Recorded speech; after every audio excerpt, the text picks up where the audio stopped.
আসসালামু আলাইকুম। সবার আগে বাছাই করা 10টি আন্তর্জাতিক খবর জানিয়ে দেব। প্রথমেই থাকছে শিরোনাম। তবে তার আগে অনুরোধ থাকবে ভিডিওটিতে একটি লাইক দিবেন।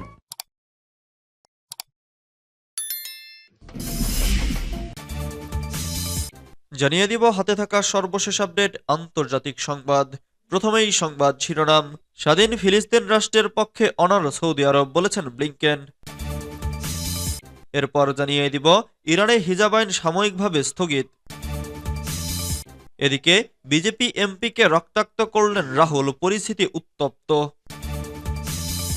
এরপর জানিয়ে দিব তিউনিসিয়া উপকূলে অভিবাসীবাহী নৌকা ডুবিয়ে মৃত অন্তত 20। আরও জানিয়ে দিব অমিত শাহ ইস্যুতে মোদীকে আলটিমেটাম খগড়ের। সর্বশেষ জানিয়ে দিব রেস্তোরাঁয় ধূমপান, মালয়েশিয়ার পররাষ্ট্রমন্ত্রীকে জরিমানা। এতক্ষণ শুনছিলেন সংবাদ শিরোনাম, এবারে বিস্তারিত।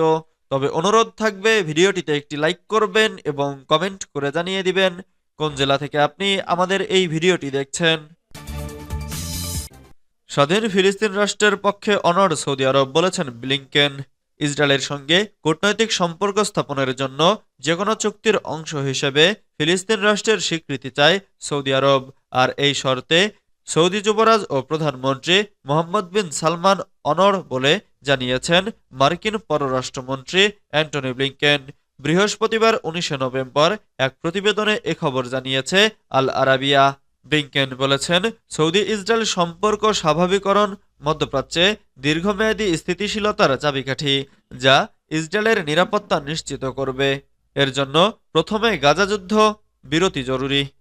এরপর এ অঞ্চলের দীর্ঘমেয়াদী স্থিতিশীলতার দিকে মনোযোগ দেওয়া দরকার, যার মধ্যে ইসরায়েলের নিরাপত্তাও অন্তর্ভুক্ত থাকবে।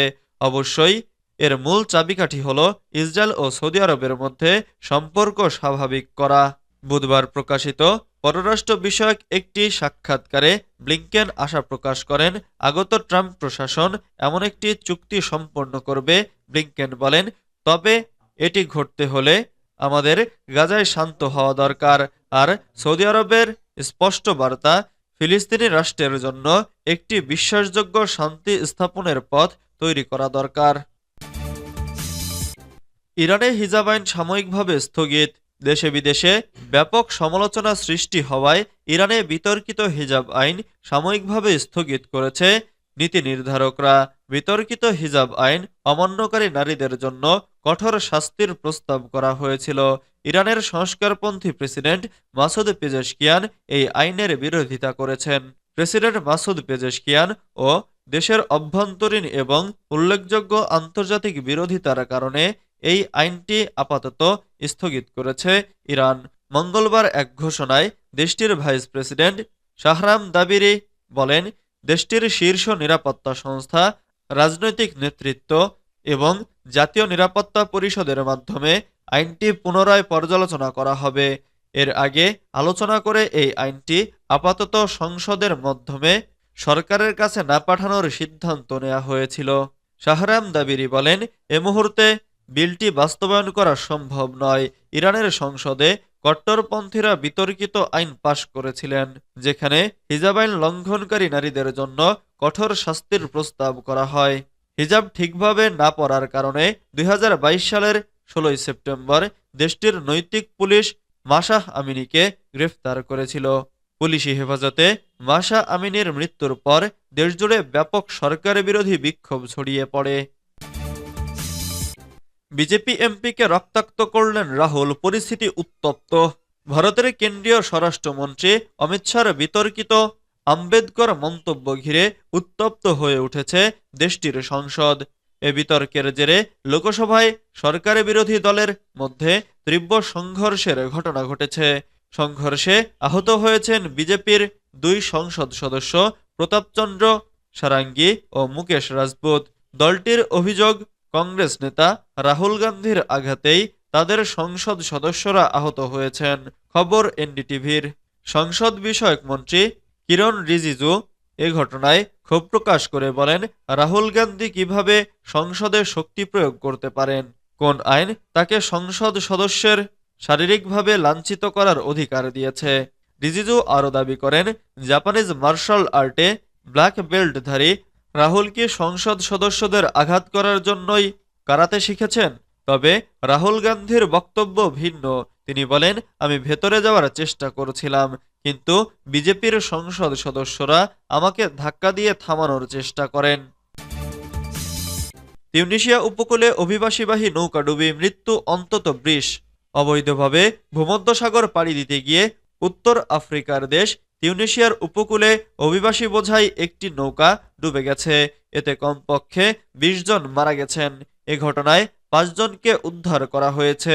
বৃহস্পতিবার ১৯ ডিসেম্বর এক প্রতিবেদনে এই তথ্য জানিয়েছে বার্তা সংস্থা রয়টার্স।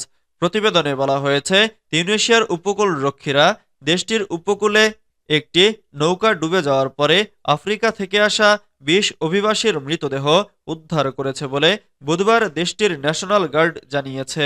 এ নিয়ে গত এক সপ্তাহের মধ্যে তিউনিসিয়ার উপকূলে দ্বিতীয় কোনো অভিবাসীবাহী নৌকাডুবির ঘটনা ঘটল। এর আগে গত বৃহস্পতিবার নৌকাডুবির ঘটনায় তিউনিসিয়ার উপকূল রক্ষীরা ৯ জনের মৃতদেহ উদ্ধার করে। অবৈধভাবে ভূমধ্যসাগর পাড়ি দিয়ে ইউরোপের দিকে যাত্রা করার সময় তাদের নৌকা ডুবে যায় এবং এতে আরও ৬ জন নিখোঁজ হন। ন্যাশনাল গার্ড জানিয়েছে, বুধবার তিউনিসিয়ার উপকূল রক্ষীরা এই নৌকায় থাকা আরও ৫ জনকে উদ্ধার করেছে এবং এখনও নিখোঁজদের জন্য অনুসন্ধান অভিযান চলছে। নৌকাটি ফ্যাক্স শহরের উপকূলে ডুবে গেছে। অমিত শাহ ইস্যুতে মোদীকে আল্টিমেটাম খগড়ের। ভারতের সংবিধানের অন্যতম রূপকার এবং কংগ্রেস নেতা বাবা সাহেব ভীমরাও আম্বেদকরকে অবমাননা করায় কেন্দ্রীয় স্বরাষ্ট্রমন্ত্রী অমিত শাহকে মন্ত্রিসভা থেকে অপসারণের জন্য প্রধানমন্ত্রী নরেন্দ্র মোদীকে আল্টিমেটাম দিয়েছেন দেশটির প্রধান বিরোধী দল কংগ্রেসের সর্বভারতীয় প্রেসিডেন্ট মল্লিকার্জুন খড়গে।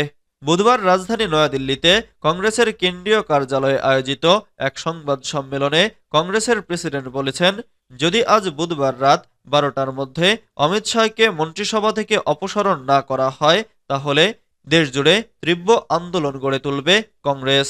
সংবাদ সম্মেলনে কংগ্রেসের প্রেসিডেন্ট বলেন, আমাদের দাবি অমিত শাহকে ক্ষমা চাইতে হবে এবং যদি ডক্টর বাবা সাহেব আম্বেদকরের প্রতি প্রধানমন্ত্রী নরেন্দ্র মোদীর মনে শ্রদ্ধা ও বিশ্বাস থাকে তাহলে আজ রাতের মধ্যে অমিত শাহকে তিনি মন্ত্রিসভা থেকে অপসারণ করবেন।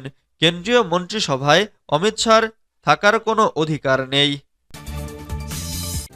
রেস্তোরাঁয় ধূমপান, মালয়েশিয়ার পররাষ্ট্রমন্ত্রীকে জরিমানা।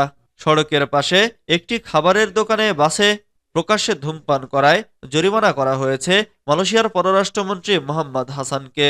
দেশটির স্বাস্থ্যমন্ত্রী লিজুল কেফলি আহমেদ বুধবার সামাজিক যোগাযোগ মাধ্যম এক্সে পোস্ট করা বার্তায় এ তথ্য নিশ্চিত করেছেন। এক্স পোস্টে স্বাস্থ্যমন্ত্রী আরও বলেন, পররাষ্ট্র মন্ত্রণালয়ের দফতরকে ইতোমধ্যে বিষয়টি অবহিত করা হয়েছে।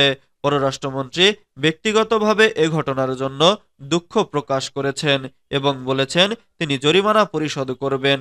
মালয়েশিয়ায় প্রকাশ্য ও জনসমাগমপূর্ণ স্থানে ধূমপান নিষিদ্ধ। কেউ এই নিষেধাজ্ঞা অমান্য করলে তাকে সর্বোচ্চ ৫,০০০ রিঙ্গিত জরিমানার বিধান রয়েছে। তবে পররাষ্ট্রমন্ত্রী কত রিঙ্গিত জরিমানা দেবেন তা এখনও নির্ধারণ করা হয়নি বলে জানা গেছে। সম্প্রতি মালয়েশিয়ার নেগেরি সেম্বিলান প্রদেশে সফরে গিয়েছিলেন মোহাম্মদ হাসান। সেখানে একটি স্ট্রিট ফুডের দোকানে বসে ধূমপান করেন তিনি। কোনো এক ব্যক্তি পররাষ্ট্রমন্ত্রীর ধূমপানরত ছবি তুলে তা সামাজিক যোগাযোগ মাধ্যমে পোস্ট করেন। প্রায় সঙ্গে সঙ্গেই তা ভাইরাল হয়ে যায় এবং মালয়েশিয়ার নেটিজেনদের মধ্যে বিষয়টি নিয়ে ব্যাপক আলোচনা ও সমালোচনা শুরু হয়।